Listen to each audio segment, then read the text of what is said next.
Phineas and Ferb is coming back, and so I wanted to talk about some Phineas and Ferb movies. So last week I talked about Candace against the, or not Candace against the universe. Today we're talking about Candace against the universe, but last week I talked about Phineas and Ferb across the second dimension. So now we're talking about the other Phineas and Ferb. I also reviewed Phineas and Ferb Take Two, so check that out.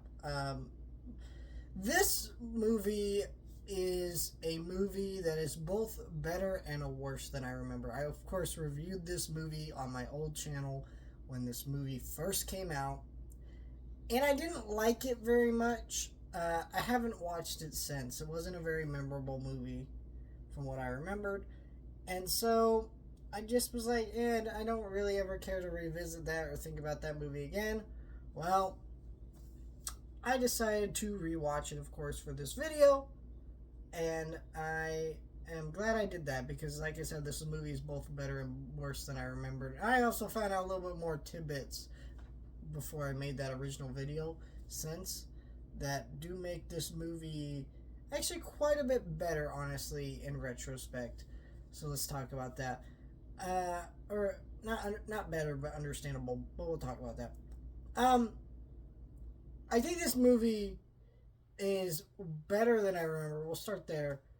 Because it's a lot funnier than I remember. See, the first Phineas and Ferb movie is honestly really good because the heart and the soundtrack. That stuff is really great. It's sure it has jokes in it, just like the original series that are funny. Like when Perry has to explain everything because he can't talk, obviously.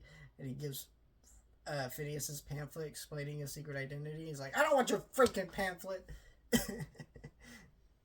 Jokes like that, or like all kinds of stuff that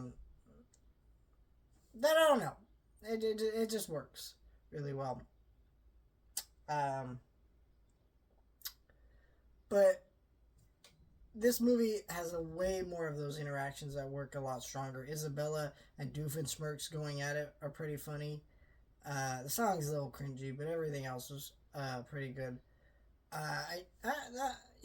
That really worked. Having a Candace centric movie actually is a good idea. We'll talk about why it didn't fully work in a minute. But there's lots of fun interactions, lots of great gags. Baljeet has a lot of great standout moments with the space adventure stuff.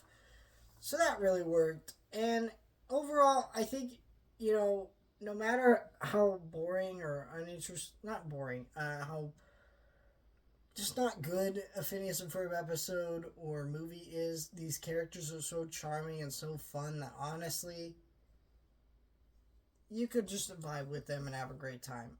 And this is a great example of that. I'm not going to rewatch this movie probably anytime soon, but I had a good time. Now let's talk about why this movie doesn't work. So I guess let's start with some production history about this movie I didn't know. I didn't even think about this, but this movie did come out during the pandemic. I think it came out in 2022, 2021, I can't remember. But it basically came out in like early pandemic.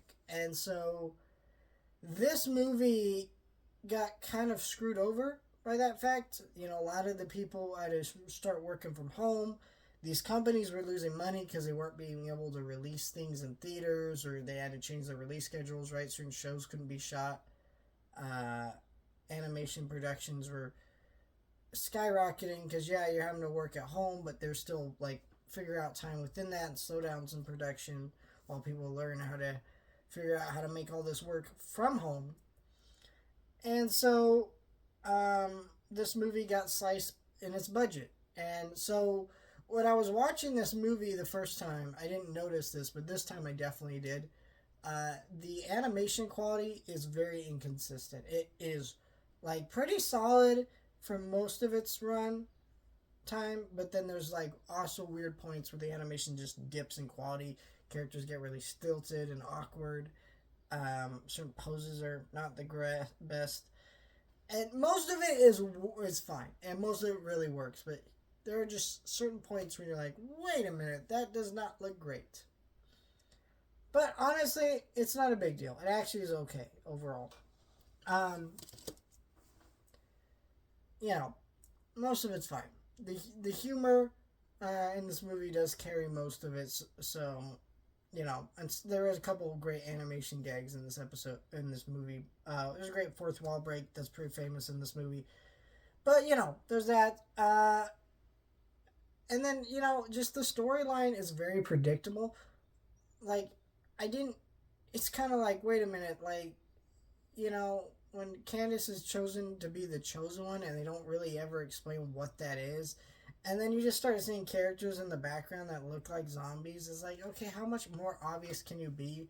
I also felt like the voice acting for the villain didn't work. Now, maybe that's because I'm not exactly sure this, I don't know if this is confirmed. Maybe it's because the voice actress for her had to record at home, but her voice acting just sounded off. And I didn't like that. And the idea of a Candace-centered movie is a good idea because Candace is a character that does have some of the best like emotional storylines in the show, but I don't know, she came across really too much of a dick in this movie.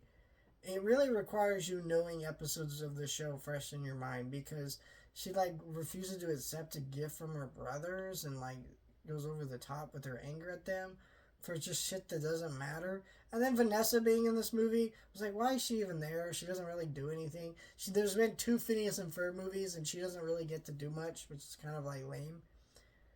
But overall, I think this is a good movie for entertainment value and just fun character interactions, but most of it's pretty clunky. Also, Agent P doesn't really get a lot to do in this movie. He gets fun action scenes and fun gags, but it's kind of like, wait a minute, like, why are we splitting up Doof and Perry throughout a lot of this? Like, it's kind of fun to see Isabel and Doof interact, but at the same time, if you can't have Agent P interact with anyone else, and it's just him going off on a side mission, it's kind of like, I just didn't feel like it all worked. It's kind of a mess of a movie, whether it be just its production history or just in the execution itself. It's also just too much of a ripoff of the Queen of Mars episode, which I don't really know. The creative team for Phineas and Ferb is so creative, and it seems weird that they start ripping off their own episodes. Because even when they remake their own episodes, like the roller coaster episode, they're always so unique and different.